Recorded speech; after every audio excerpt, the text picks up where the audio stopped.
Hello, you're watching World Talks on TVP World. My name is Sascha Fahrbach. The Baltic Sea and Eastern Europe face rising security tensions with GPS disruptions, cyber attacks, and interference with aviation and shipping, reportedly by Russian and Belarusian forces. Also, according to reports, Russian military and Wagner-linked personnel have also been spotted on shadow fleet oil tankers in the Gulf of Finland. Now, NATO has responded with missions like Eastern Sentry and Baltic Sentry, as well as deployments such as Germany's 45th Armored Brigade stationed in Lithuania, which aims to reinforce deterrence along the eastern flank. We're now joined in the studio by retired Colonel Vaidotas Malinionis, Lithuanian defense expert and founder of the National Defense Foundation. Good to have you in Warsaw. Welcome. Thank you. Thank you for inviting. I want to begin with the latest. I mean, we've just had quite a high-profile visit, the head of the German Air Force here in Poland at Malbork. It's all about this Eastern Sentry, which came to life because of the threats, because of those drone incursions last year. And Lithuania is also included in this. So if we take what we have today, how prepared are we? What kind of signal does this deterrence send, given the threats we're in? Actually, the project Eastern Sentry is actually the expansion of the Baltic state security, air policing, actually, yes. And of course, I think this is, now we call it Eastern Sentry, yes. Which means that expansion is not oriented only for the security and defense of the three Baltic states, but also for the entire eastern region, starting Finland, Baltic states, Poland, Romania. So, and this is real reinforcement and a new quality, actually, of the effort. And the visit of such a high-ranking general is just, demonstrating that the importance of this. And of course, now this is still a policing mission, but nevertheless, I believe that there are already procedures how to switch to the real reaction, how to not only to intercept or observe and control, but also how to react in the military terms. So this is really important and really good shift towards improvement of the security of Europe. All right. Now, in that same speech, he also went on, I'm quoting here, that saying that he referred to NATO as a defensive alliance, so we will have to take the first hit, but after that we will strike back with everything we have. I mean, some may take that with some concern. How do we interpret this quote, given also that we've already had, you are aware of this, Lithuania as well, hybrid attacks, we've had the cable disruptions, we've had GPS jamming. Has Russia already struck us, or how does this count as deterrence from his words? First of all, I would like to mention that those hybrid attacks is not just one event. It's a already strategy of Russia, which continues several years ago. We started several years ago, and this is just continuation. And the goal of those hybrid attacks, of course, the Russians they are keeping all those hybrid attacks under the threshold of Article number 5. So it's still we can consider is not direct attack, but anyway, it is an attack. And the goal of those attacks is, it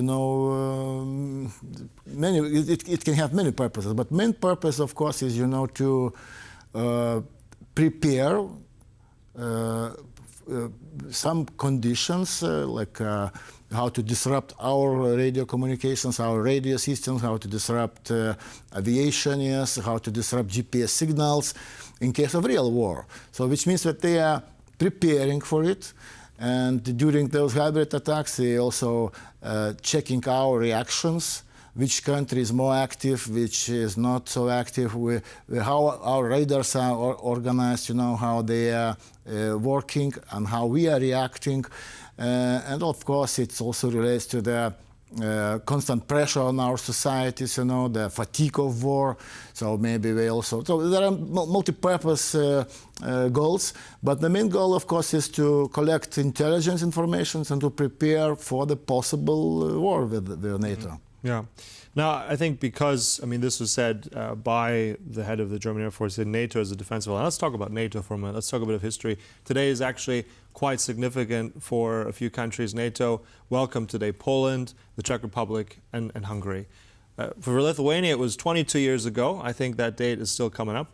But how has NATO shifted, given the crises we're in right now? Listening to this kind of statement from a top general from the German, how do you assess where NATO is? Is it at the right level of deterrence? What's next, given our threat level? Well, from my point of view, I think NATO now is still a very successful ally.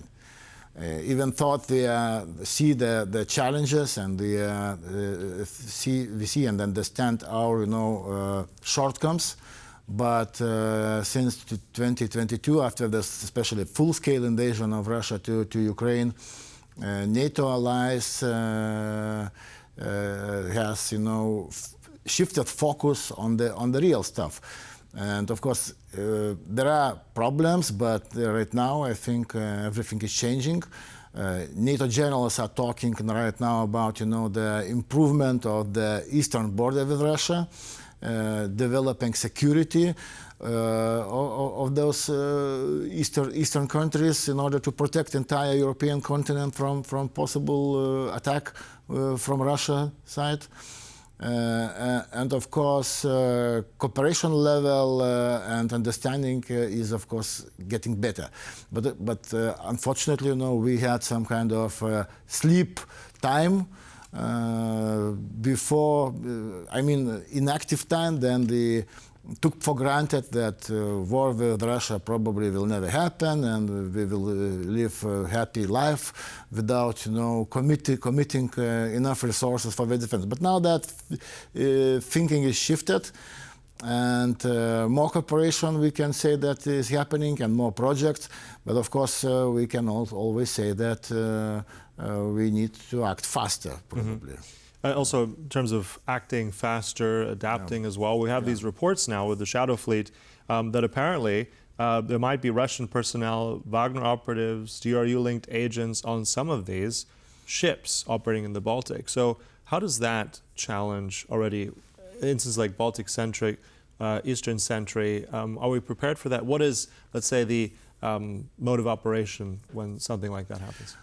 Well, first of all, right now, European countries which are surrounding Baltic Sea, they started, following the legal rules, and they also can ban, some of those Shadow Fleet ships from entering the Baltic Sea, and of course each harbor which can accept. So those rules are now we started following. Plus we have examples, then those ships are being stopped, being arrested, and now it's actually something new from this field, and this demonstrates that European countries are becoming more resolute, and also so I hope that will continue, and for Russia it will be harder to act in this way, and in this case, when Europe, we can